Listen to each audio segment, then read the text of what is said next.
Just when I thought Atlanta wasn't going to get crazy, this latest episode about the cakewalk, with a doozy. Fendi, like the bag.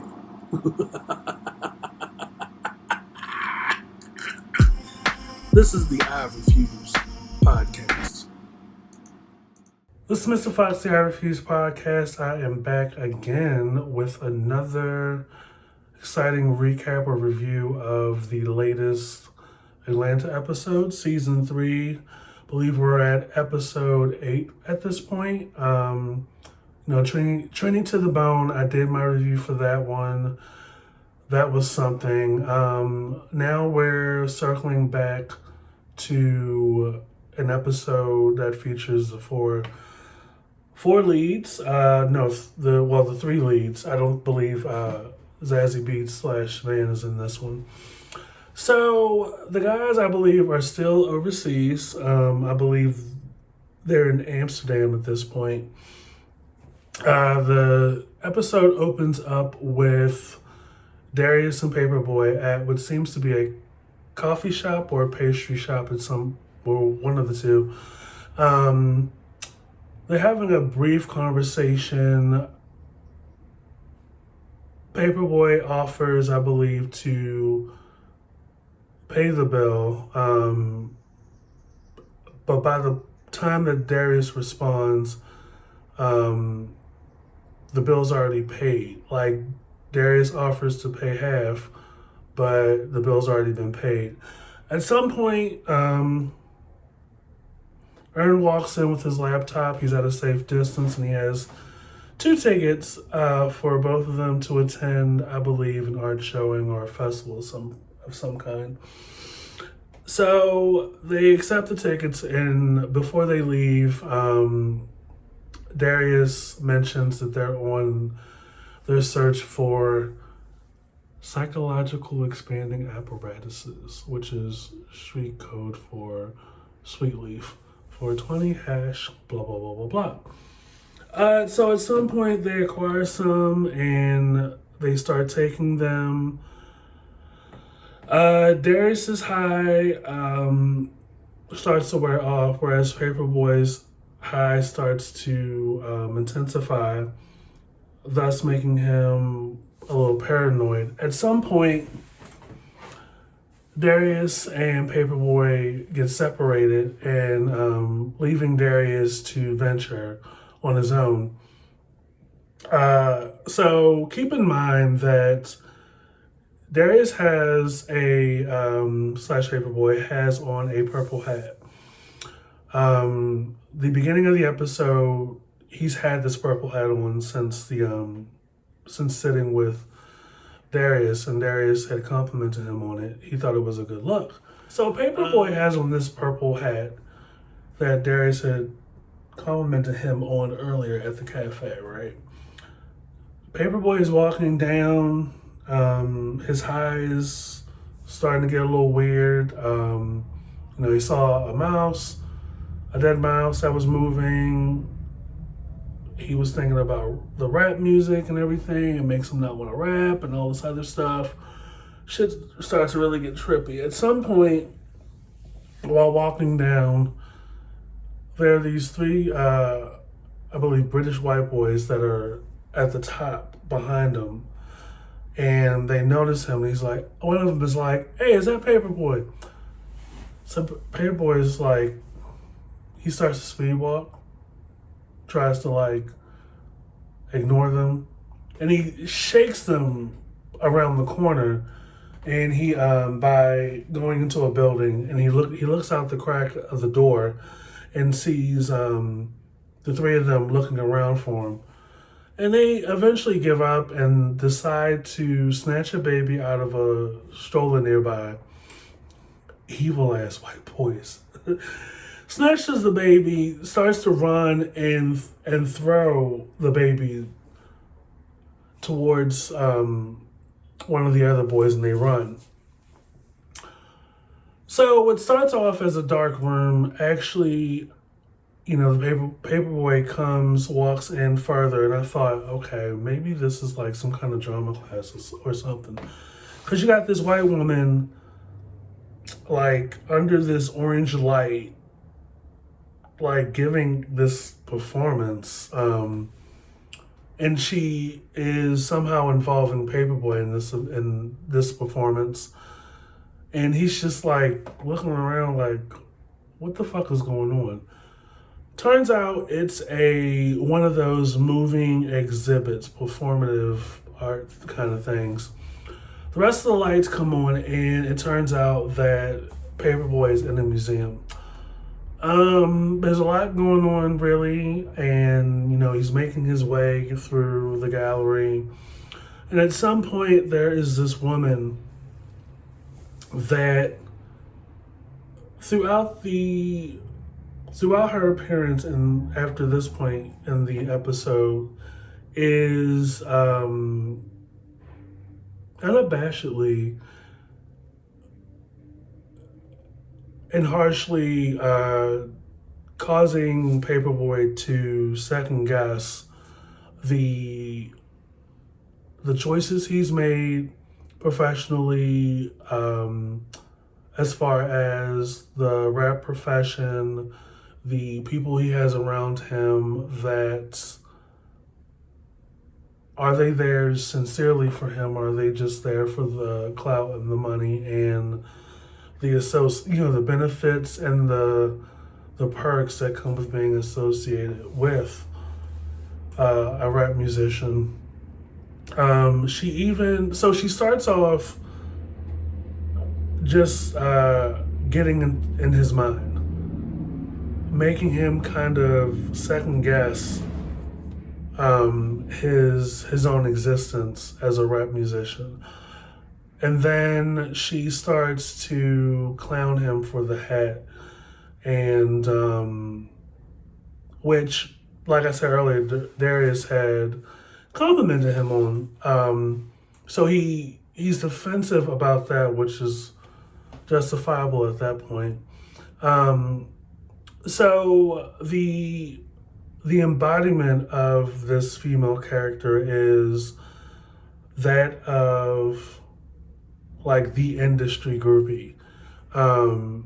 When I say industry groupie, you think of like a Superhead, Corinne Steffens, or you think of like video vixens that are known more for laying up and betting famous rappers, but just solely based off their aesthetic, they are lambasted and shunned off of the aesthetic, just based off of the aesthetic. But on the flip side of that, you have someone like this woman who, while knee deep in the lifestyle of media and music and art and everything, she, along the way, starts to contradict that. Like, they were in the gallery and she was looking at the artwork and she was saying something to the effect of, "This shit is whack art, I don't like this shit. Like, what is this for?" And I was sitting there like, where is this going? Like I said in one of my previous Atlanta episode review videos, I was like, I just don't know where this is going. But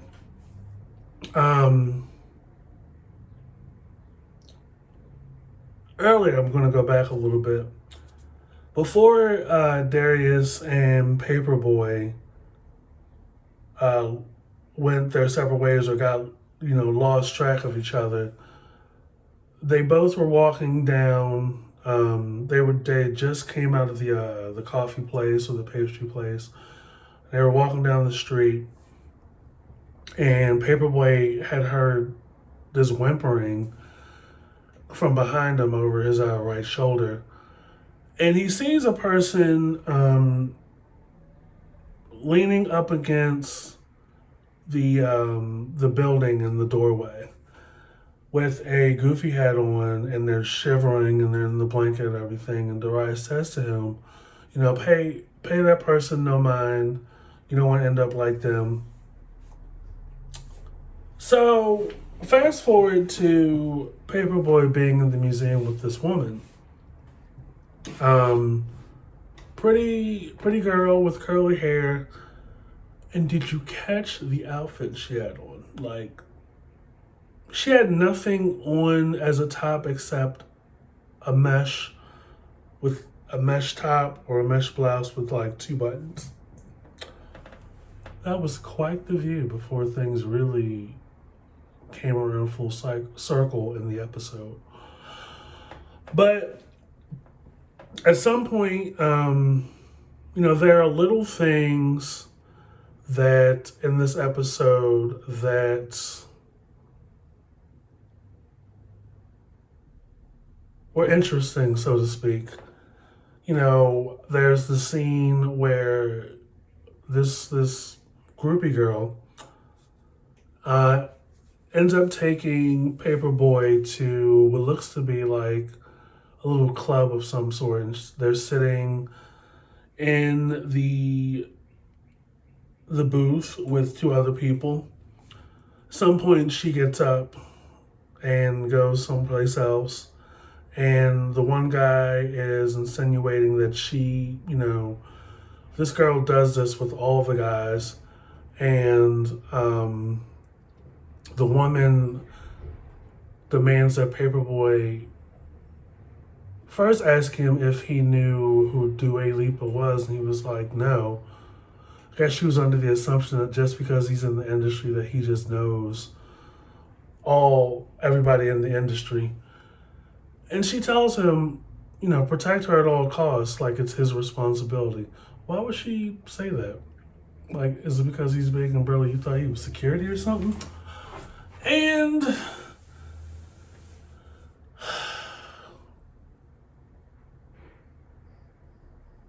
in that same club, this is the other thing that tripped me out. PaperBoi is at the bar, and he looks to his left, and I was like, hold on.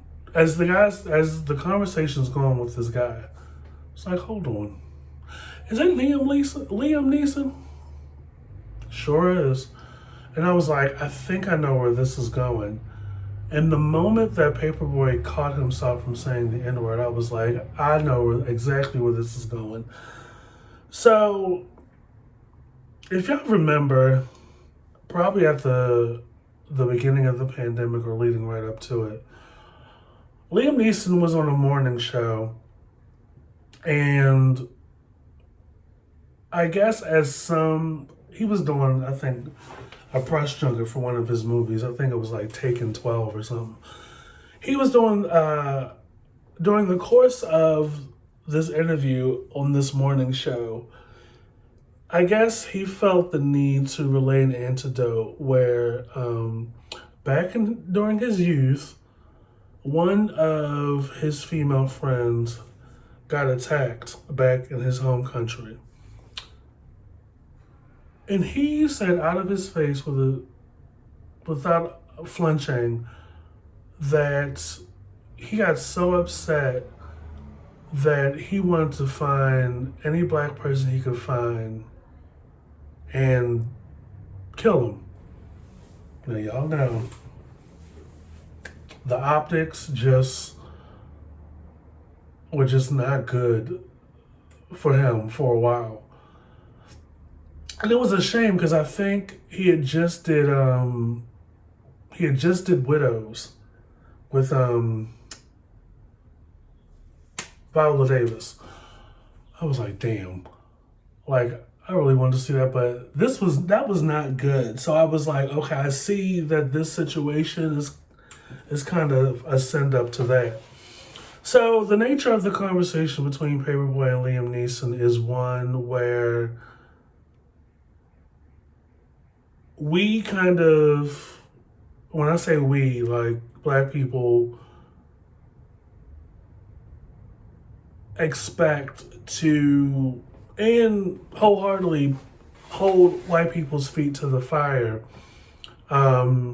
We could A through Z, 1, 2, 3, expel all this energy into educating them and informing them as to optics, the politics, and the boundaries that black people and brown people have in this country. That it's just not cool, whether it's consciously or subconsciously, to say, act in a way, or even think or have in your spirit these racial prejudices and racial biases. And this is before, leading up to, and much deeper than the N-word. And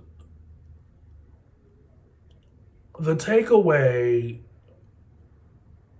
is that Liam Neeson was aware that they tried to cancel him, or in their minds thought that they did.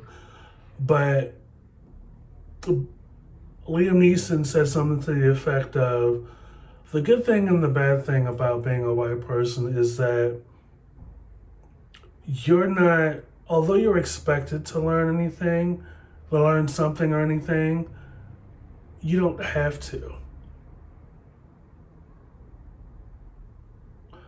Bitch, when I tell you I paused the episode and looked at the wall for like 10 minutes.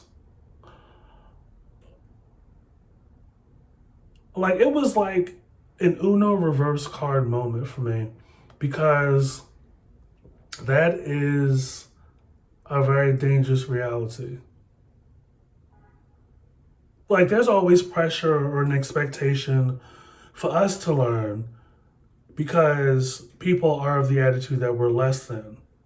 Even though you can be fully evolved, well-educated, seeing the world beyond what the news tells people, yet and still, with all the moral and the ethical stuff that's inside of you, there's still an expectation by people that don't look like you that you still need to learn.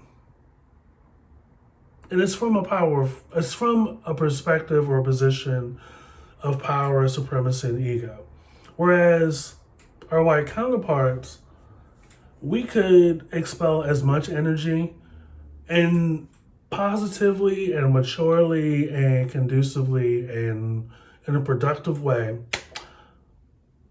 Yet there's no social or cultural or any kind of obligation on any level for white people to give a shit.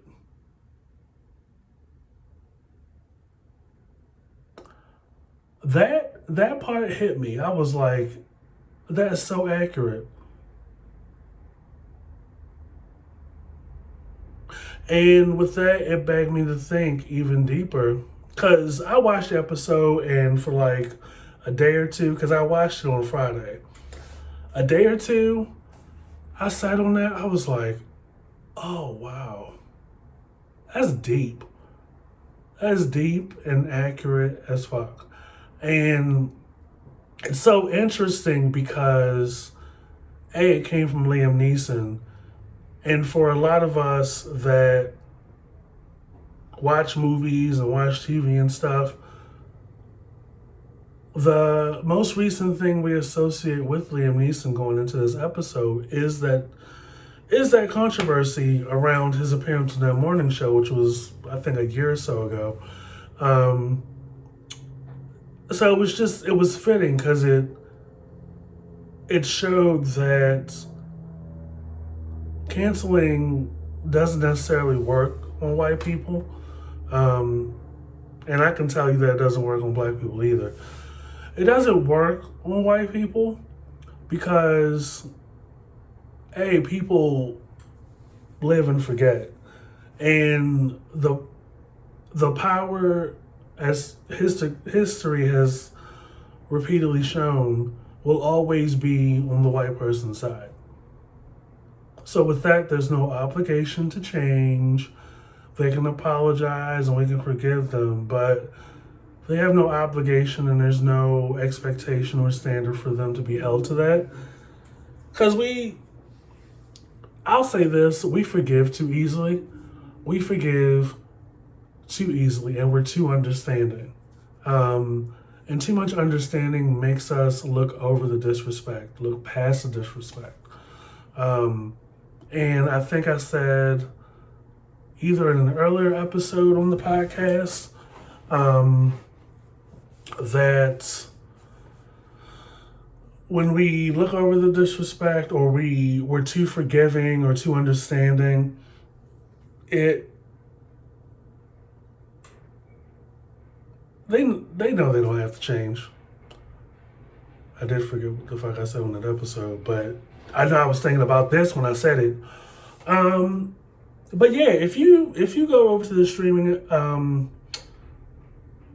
platforms, the I Refuse podcast, I believe I said it in the Mixed Nuts 3 episode, which is the most recent episode over there on the streaming. Debating whether or not to release a new episode over there before I have surgery next Monday. And I'm down for about a week or so. Trust and believe that'll be the podcast will be the last thing on my mind as I recuperate. Don't Cry for Me, Argentina. I'm excited. I'm more excited than nervous about it. Because there'll be a lot of positives that will come from that. But this episode, those were the two standouts. You know, at some point, PaperBoi and this girl leave the venue. And as they're talking, she turns around and asks him, well, do you know who owns your masters, or do you own your masters? And for the first time in a long while, PaperBoi was actually quiet for more than 2 minutes. No tea, no shade. But the great thing about, one of the great strengths about Brian Tyree as an actor is that he can convey confidently and strongly the emotions non-verbally. Like, he really looked like he was questioning his whole life in that moment. Because keep in mind, like, the entire duration of this show, Earn just essentially put himself forward, like self-nominated himself to be PaperBoi's manager with no experience and no traction before doing so. He just happened to luck up on space and opportunity. Like, if you remember, you know, one of the big things was getting PaperBoi's song played on the radio. Yeah, I remember that episode. That was a doozy. But in that moment, I thought back to how, you know, during the timeline of this show, as it pertains to the storyline of PaperBoi and Earn's relationship, not only personally but professionally, Earn has lucked up many ways, from getting the song played on the radio to getting money out of promoters for a show that didn't happen, using that money to get PaperBoi out of, I wouldn't say it was a jail, but it looked more like a hostel. Maybe they do shit different over in Belgium or Germany. To essentially, like in the Old Man in the Tree episode,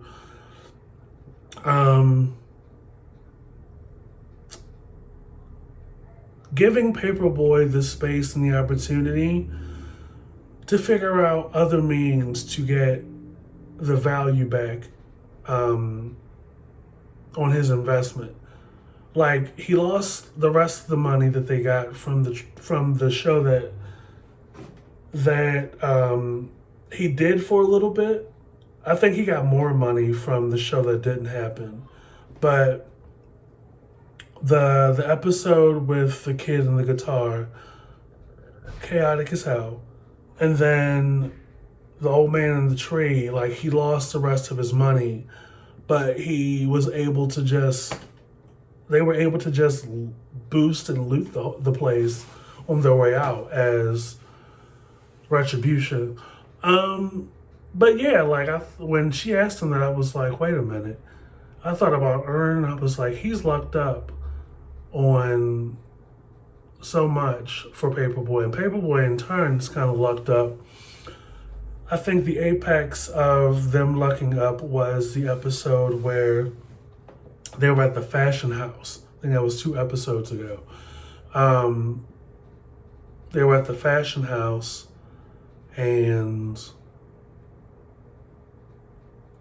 PaperBoi was able to negotiate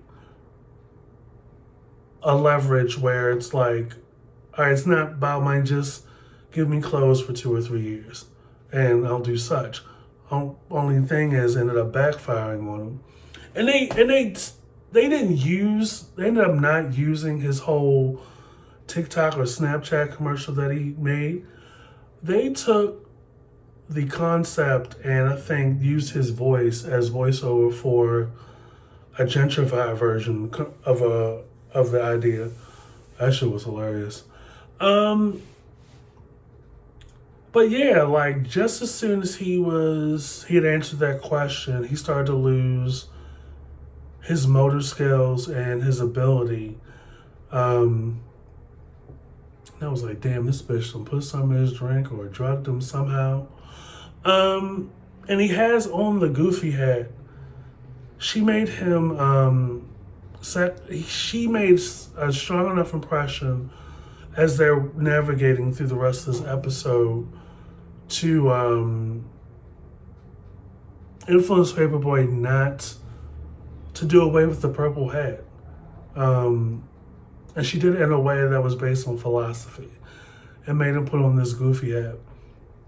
So there he is, losing his motor skills, essentially buckling down this wall into a semi-fetal position with his blanket over him.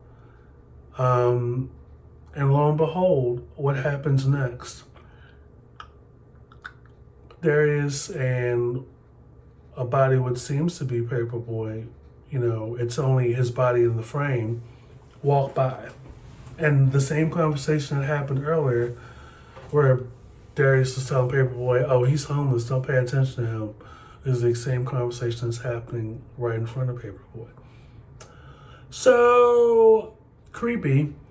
And the next scene is PaperBoi wakes up in his hotel room. Ern is in his chair.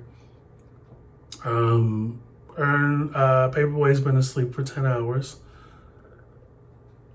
PaperBoi realizes that his clothes have been changed. Ern has changed his clothes because PaperBoi has indeed thrown up all over the place. So before Ern leaves, PaperBoi asks him about the woman, but he calls her by name. And Ern's like, you mean your mom? PaperBoi was like, forget it.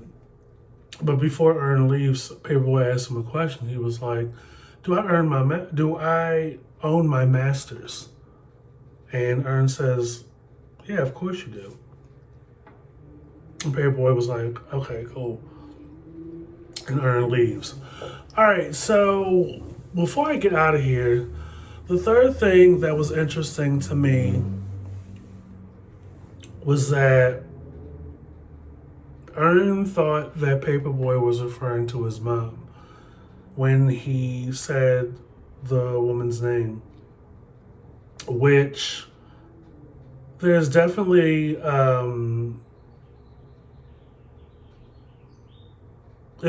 something there,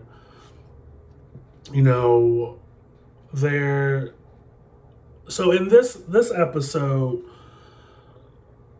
I feel like the girl that was with PaperBoi throughout this episode is not only a representation or a reflection of the groupie aesthetic, female that is in the industry but doesn't like it, that benefits from it but also judges it.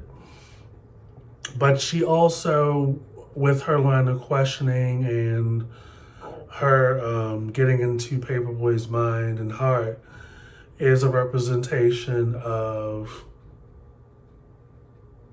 not only Paperboy's mother, but a mother figure or a motherhead that is related to black men and black women who are musicians in the industry, that question where their heart and their minds are as they navigate through the industry, through the fame and the celebrity. The girl asking about the masters, very much factual and accurate as to why she asked. Owning your masters as an artist is a bona fide way to secure not only your rights over your art, but also control over your sustainability financially. On top of that, she was also judging the hat that he had on, even though Paperboy liked it. At some point, Paperboy compromised and gave in to that and got rid of the hat. And she made him put on this goofy hat. On the front end was like, you want to be incognito, you might want to fall back a little bit. Which I kind of felt like was a hit at his ego. Because at this point in the season, Paperboy is starting to not only step into the benefits and the perks that come with being a celebrity, but also stepping into and kind of getting lost by way of the dark sides of fame. The paranoia, the lack of trust that you've seen in this episode, and the fear that comes with it.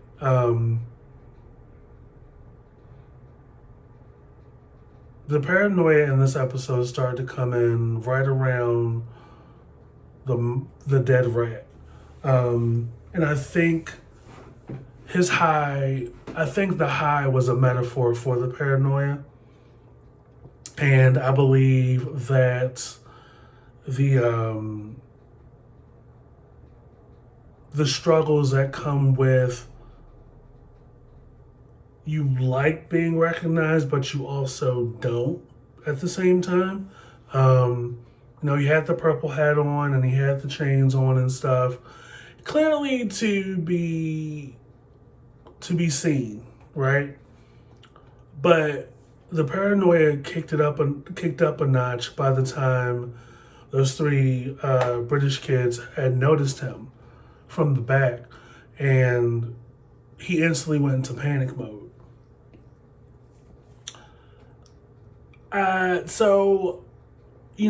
The second guessing, the questioning, the intentions and the sincerities of the people around him by way of this woman is definitely very common. When I saw this episode, and I saw that it was inspired by the cakewalk.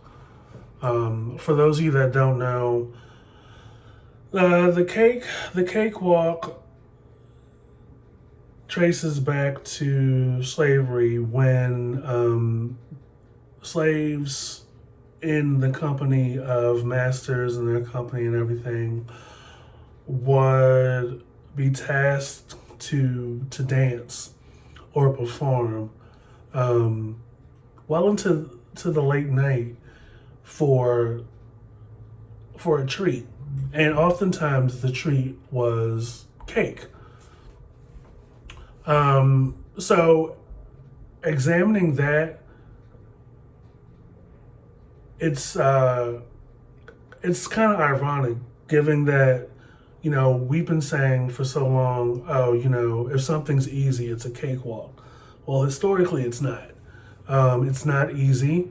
And what's happening in this episode is a reflection of that.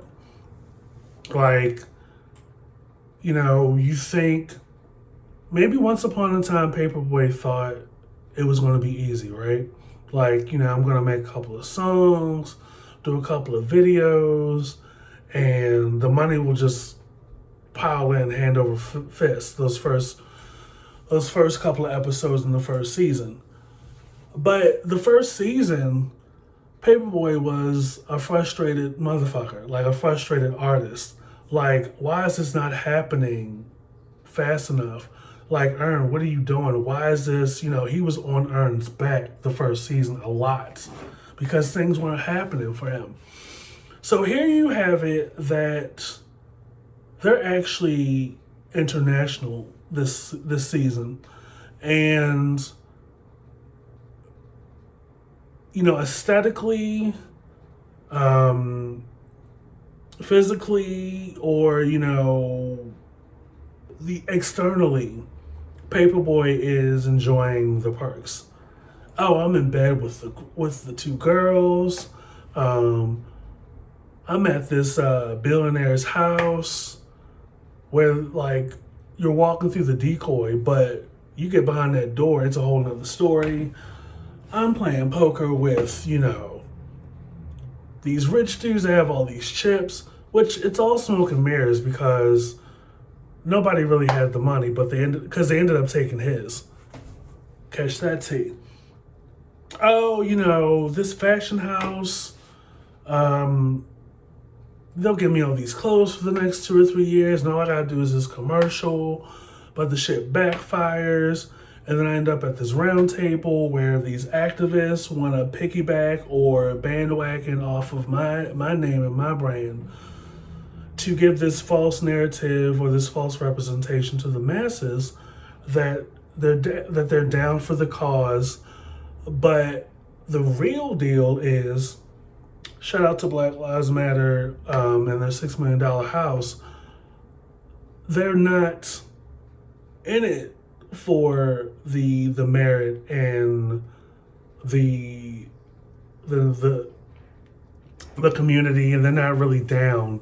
They're just in it for the perks, for self-gratification. So yeah, like, while the fame side or the celebrity part is ascending, internally, PaperBoi is fucked up. PaperBoi is starting to get a sense of reality that he didn't sign up for. And it'll be interesting to see what the rest of the episode or the rest of the season does. It's very clear at this point that the season's gonna like go back and forth. This episode doesn't feature any of the four main, but this episode will, and so on and so forth. So it'll be interesting to see what this episode what influence this episode has on the dynamic between PaperBoi, Ern, and Darius. I feel like Van and Ern's storyline is on the back burner. They'll sprinkle that in, but it's really about the dynamic between the three guys. Essentially, more importantly, Ern and PaperBoi, since they're family, but they're also manager and client. I think that's all I got. Ain't got no more. Be sure to follow and subscribe. I know I gave y'all a lot. I wanted to get this in the books and on the page as soon as possible before this week goes on. Anyway, Mr. Fox, I Refuse Podcast. Stay hydrated. Keep your eyes on your own paper and stay blessed. Peace.